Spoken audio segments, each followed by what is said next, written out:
I usually grab my coffee at the corner cafe around 10 in the morning. It's quiet then, the kind of quiet that lets you overhear the clink of spoons against ceramic cups and the soft rustle of newspapers. I was halfway through scrolling through an unsent text to an old friend when she walked in. She's my neighbor, though I barely know her. Mid-40s, dresses like she's always on her way somewhere important, but somehow never looks out of place sitting on the worn leather couch with a paper cup in her hand. I noticed her before I could even think. The way she tucked her hair behind her ear, the soft crease near her eyes when she smiled at the barista, it stuck with me, like a bookmark I couldn't put down. 2 sugars, she asked, almost to herself, as if she expected me to know. I blinked, a little thrown off. Yeah? 2. My voice sounded smaller than usual. She smirked, a faint, knowing curve of her lips. Good memory, she said, and the way her eyes crinkled made my stomach tighten. I found myself watching how her hands folded around the cup, how she tilted her head slightly when she talked to the cashier, and I wondered if she noticed me noticing. She didn't. Not directly, but I felt seen anyway. I shuffled over to the counter, pretending to adjust the strap of my bag. My thoughts were a mess of unsent texts, half-written emails, and the small, steady ache of evenings spent alone. She leaned back on the couch, scrolling through her phone, thumb flicking lightly over the screen. I thought about how easy it would be to send her a message, just a hello, but that was absurd. She barely knew my name. Still, I lingered. Hey, I said finally, because I had to say something. She looked up, surprised, and smiled, softly, like it was meant just for me. Hey. Silence followed. The cafe seemed louder somehow, the ticking clock above the counter more insistent. I fiddled with the corner of a napkin, folding it over and over, the paper getting thinner each time. My eyes flicked toward her hands, noticing the faint tremor in her fingers as she sipped. Do you live nearby? I asked, hoping my voice didn't betray the nervousness I felt in my chest. Yes, she said simply, eyes avoiding mine for a fraction of a second. But not far. That was enough to make my chest tighten again. I didn't know why. She seemed ordinary, but ordinary had a pull I hadn't felt in a long time. Something about her was both familiar and impossible to reach. A pause, then she leaned closer and lowered her voice. If anyone sees us, we're done. The words hit me like a whisper in the dark. I laughed nervously, not sure if I should take it seriously. Then, let's stay hidden, I said, the words leaving my mouth almost before I thought them through. She didn't answer, just tilted her head and looked at me, her gaze soft but sharp, like she was weighing something far heavier than the casual morning in a cafe. I wondered how long she would stay. The clock ticked on. The barista hummed quietly. The smell of coffee grounded me, even as my heart raced. When she finally got up to leave, she gave me a glance that lingered too long, the kind that leaves you questioning everything and nothing all at once. And then her phone buzzed, a single text she didn't read, and I realized, whatever this was, it was starting, but I had no idea where it would go. I stayed behind, stirring my coffee slowly, thinking about the words she said, thinking about hiding, thinking about her. A few days later, I found myself at her apartment. She hadn't exactly invited me. She had dropped a casual comment through the stairwell door, something about needing help with a leaky faucet, but I couldn't stop thinking about it. She was crouched under the sink, sleeves rolled up, muttering to herself. I hovered awkwardly by the doorway, hands stuffed in my pockets, feeling like an intruder in a life I barely understood. You don't have to stand there like a statue, she said without looking up, and I felt my throat tighten. Her voice was warm, familiar in a way that made me aware of every small movement I made. I grabbed a wrench she offered, our fingers brushing just once. It was quick, almost nothing, but I noticed it. My heart noticed it. I used to fix things around the house when I was younger, she said, glancing at me with a half-smile, not entirely confident. Nothing fancy, but it helped me think. I nodded, unsure what to say. Instead, I watched her, noticing the faint laugh lines near her eyes, the way her hair fell across her forehead when she leaned over the sink. Something about admitting that small, ordinary fact made her feel real, closer than the distant neighbor I thought I knew. There was a pause, the kind that stretches longer than comfort allows. I imagined other scenarios, the quiet of her living room, sharing a cup of tea, or maybe something impossible, like her leaning closer while we talked about nothing at all. My mind looped through these moments, and I felt a pang of guilt mixed with longing. "You're pretty good at this," I said finally, holding the wrench like a shield. "Not as good as I used to be," she replied softly. Then she laughed, a low, dry sound, and I realized it was the first time I had heard her laugh without restraint. We settled on the couch afterward, the faucet fixed but forgotten. She handed me a cup of tea, and I held it too tightly, aware of the warmth seeping through my palms. We didn't speak much. Silence stretched between us, but it wasn't uncomfortable. It was tense, alive, like the air itself was holding its breath. "You know," she said quietly, staring into her cup, "there are some things I probably shouldn't, but I do anyway." I looked up, curious but careful. Her eyes met mine for the briefest second, and I sensed a weight behind the words, a boundary I wasn't supposed to cross but was drawn to anyway. Then she leaned back and flicked her hair out of her face. Our hands touched again, lightly this time, barely a brush, but it meant something. Not spoken, but understood. I didn't say anything. I just held her gaze for a heartbeat longer than necessary. As I left later, she opened the door with that faint, knowing smile, and I thought, I don't know why that moment stayed with me. Maybe because it felt like someone finally saw me. I bumped into her in the hallway that evening. She was carrying a stack of books, a little off balance, and I reached out instinctively. Our hands met again, and I froze, noticing the faint tremor in her fingers. "Thanks," she said softly, straightening the pile. Her eyes flicked away quickly, and I felt that familiar pang, like I'd been caught staring at something private. We walked together toward the elevator, an awkward rhythm between us. I wanted to say something, anything, but the words lodged in my throat. She seemed distracted too, tugging at the strap of her bag, scanning the floor as if the carpet could give her answers. Maybe we should grab coffee later?" I blurted, immediately regretting it. She hesitated, one eyebrow rising, a faint smile tugging at her lips. I don't know," she said, and the uncertainty in her voice hit me harder than any outright rejection could have. The elevator dinged. A neighbor stepped out, smiling at her. She stiffened. I stepped back slightly, letting her pass first. Her posture softened once we were alone again, and I noticed how her hands lingered near the elevator buttons a fraction longer than necessary. Later, she invited me up to help carry some groceries. I followed, aware of the quiet pull between us. In her kitchen, the space felt smaller, closer, and I realized I was noticing everything. The way she brushed a crumb from the counter, how the sunlight caught the edges of her hair. We sat at the table, eating in silence for a few minutes. I wanted to reach across and touch her hand, just once, but something held me back. She was avoiding my gaze, stirring her tea slowly, as if timing each movement deliberately. I imagined her telling someone, anyone, about this. My chest tightened. I knew this was fragile, delicate, and entirely our secret. I didn't want to ruin it, yet I couldn't stop thinking about her. A sudden knock on the door startled both of us. She froze, eyes wide. I realized it was her friend, just dropping by for a quick hello. I stepped back, and she muttered, "Just a second," her voice trembling slightly. By the time the friend left, the tension hadn't eased. If anything, it thickened. We returned to the table, sitting a little closer than before, the air heavy with unsaid words. Her gaze lingered on mine. I could see the hesitation there, wanting to reach, but afraid. My heart raced. I leaned slightly forward, and she leaned too, almost imperceptibly, but pulled back just as quickly. For a moment, it felt like the room had shrunk to the space between us. I imagined her lips, the warmth of her hand. My fingers itched to brush against hers. Her breath hitched ever so slightly, and I thought we were going to cross that line. But then she cleared her throat, a soft, almost dismissive sound, and leaned back in her chair. I stayed still, my hand hovering in the air for a heartbeat too long before I let it fall. We didn't speak, but the silence said everything. And I realized, we were both standing at the edge, wondering if we would fall, or if we'd pull back again.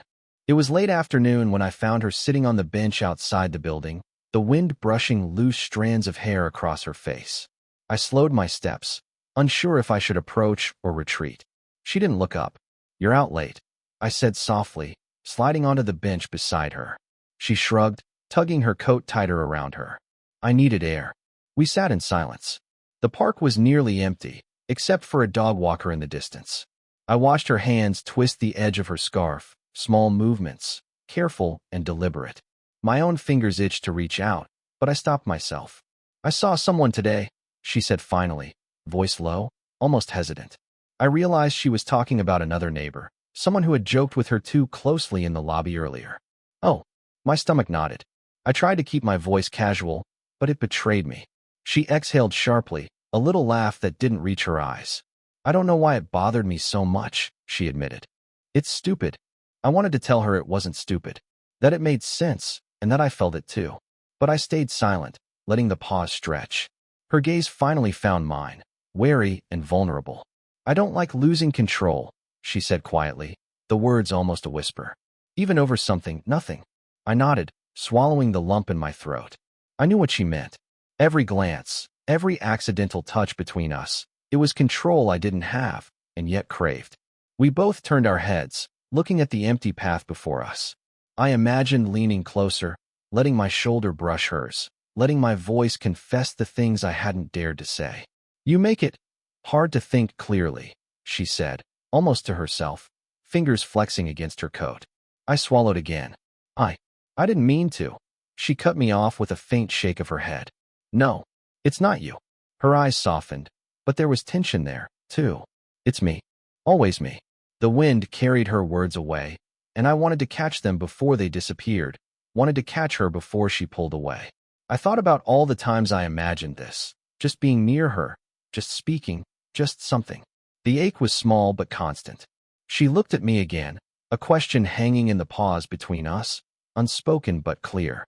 And I realized, whatever happened next, we were standing at the edge. I could reach for her, or I could step back, and neither choice felt safe. The dog walker passed by. A leaf drifted onto the bench. The world moved on outside our little bubble. I wanted to ask her, to hear her admit it fully, but the words lodged in my throat. So I stayed, side by side, shoulders almost touching, letting the silence say everything. I wondered if she wanted me to ask, or if she was waiting for me to pull back. The next week, she stopped returning my texts. Not immediately, just small delays at first, hours turning into a day, and then nothing. I found myself staring at my phone, rereading the last message she had sent me. "Be careful." I tried to convince myself it was nothing. Busy schedule. Work. Life. But the emptiness of the apartment felt sharper somehow, as if her absence had carved a hollow space I couldn't ignore. When I saw her in the hallway, she looked through me. Not at me, through me. I cleared my throat, offered a half smile, and she nodded politely, a tight-lipped gesture that said more than words ever could. At the cafe, the barista mentioned she'd stopped coming in during her usual hour. I didn't ask why. I couldn't. I didn't know if I wanted to. The twist came quietly. I ran into her one evening, carrying groceries, her face softened by the glow of the streetlights. She flinched when she saw me, dropping a bag. Apples rolled onto the pavement, and I bent down, picking them up. "I didn't mean to," I started, but she shook her head. "There's something I haven't told you," she said, voice low. "Something I should have from the start." I froze. My heart stuttered. My mind raced through possibilities. Child, ex, someone she loved once and lost, someone I wasn't supposed to compete with. "I have a son," she said quietly, as if that explained everything. He's almost your age." The world shifted, just slightly, but enough. I blinked, unsure what to say, unsure what to feel. I wanted to apologize, to reassure her, to lean in, but the words tangled in my chest. She walked away before I could ask anything else. I wanted to follow, to call out, to risk whatever line we'd been hovering near, but I stayed frozen, letting her shadow recede down the street. The next few days were a haze of quiet uncertainty. I found myself imagining her laughing with someone else, imagining her pulling back because she had responsibilities I couldn't compete with. I imagined her choosing silence over confession, and each imagined scenario twisted something tight inside me.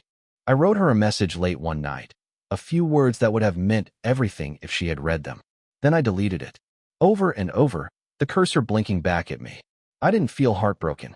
I felt paused, like life forgot to finish the sentence. Her door remained closed when I walked by. The apartment felt untouched, empty, a space that once held warmth now folded in shadows. I wondered if she was thinking about me.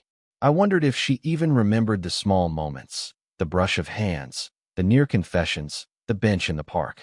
And yet, I couldn't bring myself to knock. I couldn't bring myself to force the story forward.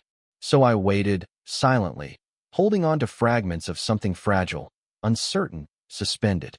I found her on the stairwell landing, the late afternoon sun painting the walls gold. She was leaning against the railing, phone in hand, staring at it as if it could give her the courage to speak. I hesitated, unsure if I should knock on the door, call out, or just leave her in that suspended space. But something inside me pushed forward. "Hey," I said softly. She looked up, startled. Her eyes searched mine, flicking briefly to the ground, then back. That pause carried everything we hadn't said. The waiting, the unsent texts, the brief touches, the silence. I started, but my voice trailed. I couldn't find the right words. "I know," she said, cutting me off gently. Her voice was calm, steady, but there was a tremor in it I hadn't noticed before. "You're waiting." I nodded. I couldn't lie. I didn't know if I wanted to. I was scared, she admitted, the words barely above a whisper. Of everything. The age difference, the expectations, what people would think. Of losing control. I swallowed. The weight of that fear, the honesty, made my chest ache. "I'm scared too," I said finally. "But I'm here. I don't want to walk away." We stood there for a long moment, the sun warming the railing between us. Her fingers twitched near the edge, almost reaching for mine. Almost. "I can't promise. I can't promise it'll be easy," she said. "Or safe. But I want this. In some way, I do." I took a step closer, careful, deliberate. "Me too," I whispered.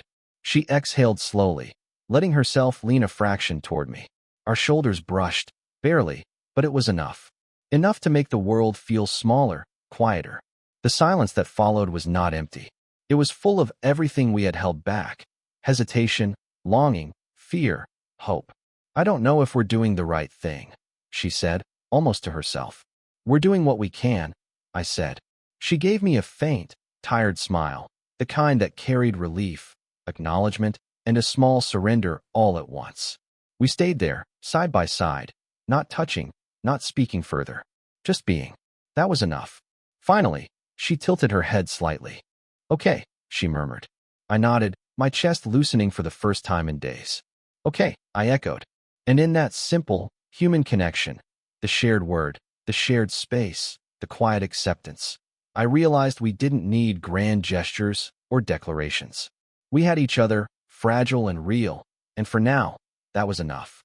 Weeks passed, or maybe months. Time seemed both slower and sharper, measured in small, ordinary things. The corner cafe at 8:47 a.m., black coffee in mismatched mugs, the quiet scrape of chairs against the linoleum floor. I saw her almost every day now. Not always on purpose, sometimes just by chance. Coming down the stairwell, carrying groceries, or lingering near the park bench we'd first shared our awkward silences on. She still laughed the same low, dry laugh that had made my chest tighten the first time I heard it. But now it carried warmth, familiarity, a softness that didn't leave me anxious or unsure. One evening, we shared tea on her balcony. The sky was pale, the city stretching below in a quiet hum. She handed me my cup, her fingers brushing mine, just slightly, and I didn't flinch. "I like this," she said, nodding toward the city. "The quiet." I smiled, stirring sugar into my tea without thinking, watching the sunlight catch her hair. "Me too," I said. The bench we once sat on in the park became ours again, a little ritual. I would arrive first, black coffee in hand, and she would join a few minutes later, her coat wrapped around her shoulders, carrying a thermos of tea. Silence came easily now, comfortable. One morning, as I poured my coffee and watched her fold her napkin, I realized I hadn't thought about absence in a long time. The ache that had clung to me, the waiting, the uncertainty, the unsent texts, was gone, replaced by something quieter, certainty, trust, small intimacy. We didn't talk about everything, not in grand declarations or confessions. It was in gestures, the way she let me fix the faucet without tension, the soft tilt of her head when she handed me my mug, the half-smile she gave me when she caught me watching her. Life wasn't perfect. Sometimes schedules clashed. Sometimes she had to pull away for her son, or I got caught up in my own routines. But the pattern of us, steady and real, persisted. And in that quiet rhythm, I realized that these mornings, these benches, these tiny shared moments, was love. Not the kind that makes a storybook, but the kind that makes mornings warm, afternoons calm, and evenings a little softer. As she reached for her cup one morning, our fingers brushing lightly, she murmured, "You still notice the small things." "I always notice," I said. And that was it. Enough. More than enough. I sipped my coffee, the faint bitterness grounding me, and thought, maybe this is what happiness feels like. Unremarkable, tender, earned. Something only we would fully understand. Did this story stay with you? What kind of quiet, real love stories do you want to hear next?